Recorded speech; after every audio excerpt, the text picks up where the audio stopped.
Good afternoon. I'm Celeste Granillo, and thank you so much for joining me for another installment of Breakthrough News. Today is Tuesday, May the 8th, 2018. So I will start off today's show with a bit of breaking news. President Trump has just announced that the United States will withdraw from the Joint Comprehensive Plan of Action, known more informally as the Iranian deal. As a supporter of the president, I completely agree with him on this issue. First of all, it was not his deal in the first place. This deal was put into place by President Obama in 2015. Most people did not agree with it. It was never a treaty. The Senate and the Congress never approved the deal, yet millions and millions and millions of dollars were sent to a country that we have always suspected of having terrorist ties, blood on its hands, even U.S. service members' blood on its hands, and a regime that tends to send money to terrorist proxies. So I'm glad that President Trump mentioned that in his speech. Now, he does consider Iran to be the #1 state sponsor of terrorism, and I do agree and disagree with that. I still consider other countries out there to be more terrorist sponsors than Iran, but it's not really a terrorist contest, you know. Blood is blood, and Iran certainly has enough of that on its hands. Iran has been known over the years to send weapons and money and rockets to Hezbollah, which is a great, great enemy of Israel, and other areas in the Gaza Strip, just to be able to attack Israel. You know, there's no need for them to send rockets for anything peaceful, you know?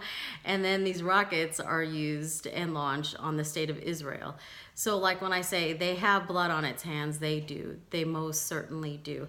So I have been on Twitter before I made this episode, and people are freaking out. They're losing their minds in both directions, by the way. And they, most notably, I keep hearing, so obviously this is like going to be the #1 talking point.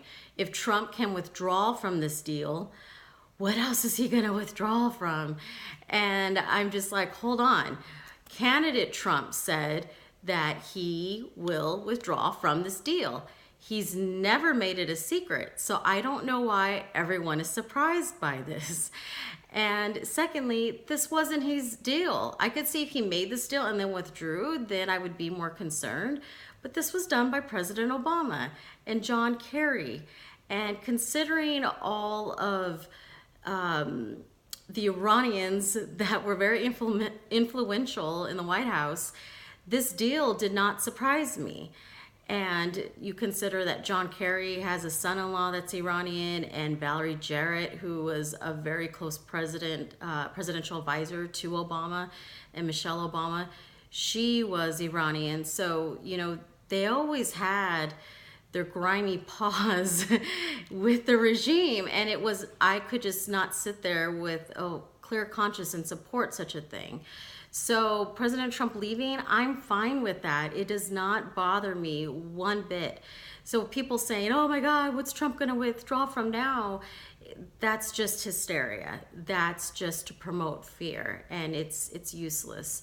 Now, Trump said that he will withdraw and reinstate sanctions, and he believes that the Iranian government will come back to the table after these sanctions are reintroduced. He said that they will be the most crippling sanctions on this regime. So I'm curious what's going to happen with that.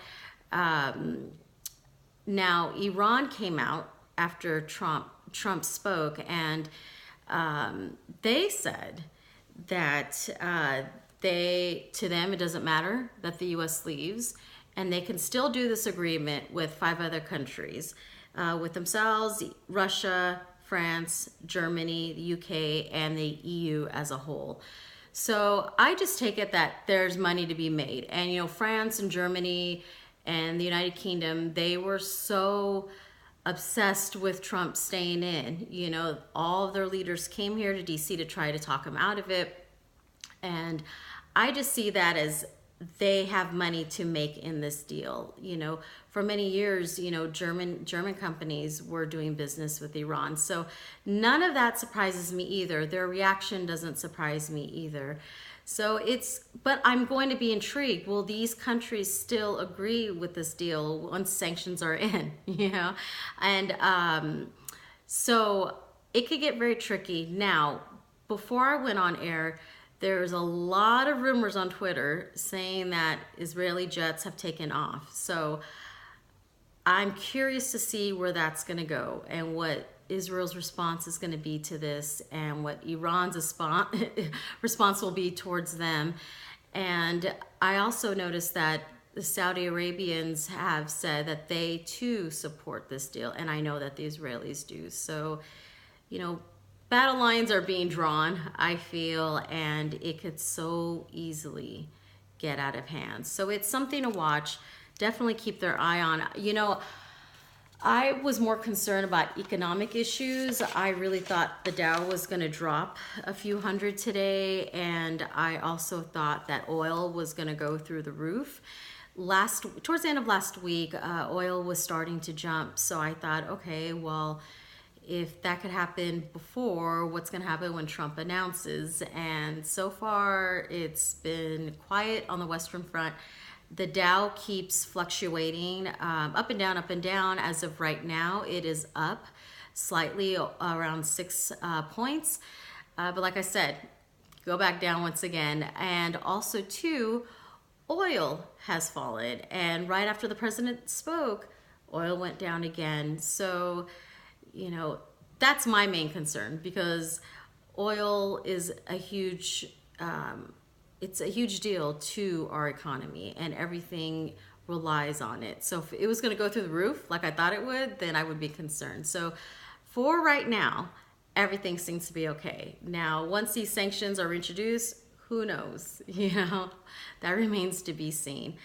So just keep your eye out on it, and don't be surprised if there's any interesting updates. And one more thing to note, all of the defense stocks have gone through the roof today. So if you're holding Raytheon and Boeing and Northrop, you're doing quite well. So like I said, there's always money to be made. All right, so covering that, I also wanted to give everybody an update on pensions.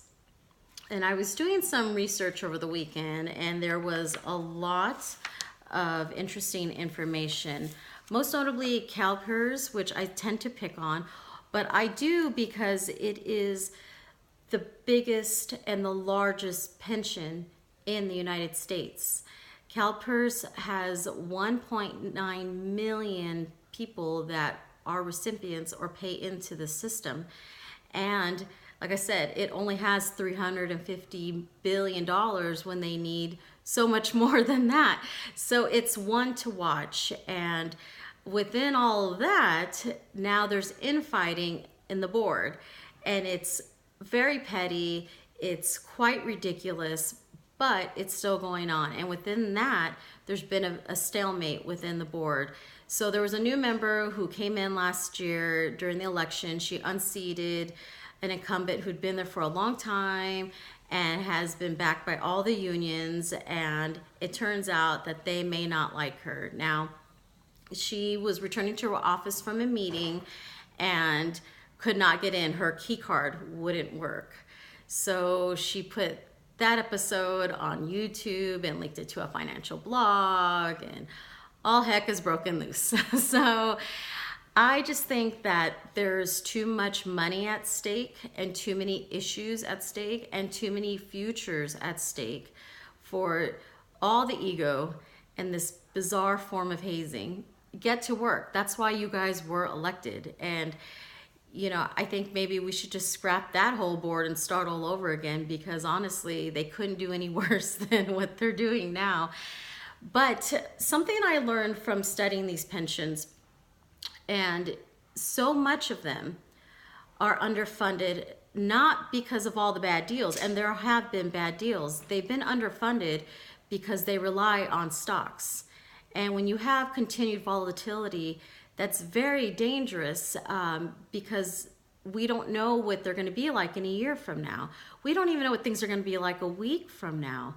So back in the day, you know, when we had interest rates, by the way, you know, the money would grow and it would mature and it would be there for the people who needed it. But nowadays, the people that are in charge of investing in these funds, they're putting everything into stocks, equities, real estate, and even Hawaii, their pension has been used and invested in puts, which is even more dangerous, more aggressive, and it's shocking that that could even be allowed. So that's something to watch, and you might want to be on top of that, if you are in the Hawaiian system. On top of that, New York has about half of their pension involved in the stock market, even Kentucky. So keep your eye out on that. And another thing to note, and this is something I actually learned, that with pensions, everybody knows, anyone that has a bank account knows what the FDIC is. It's insurance in case something should happen and there was a bank run. Now, what people don't know is there's only about, you know, a few $100 billion in the FDIC, okay?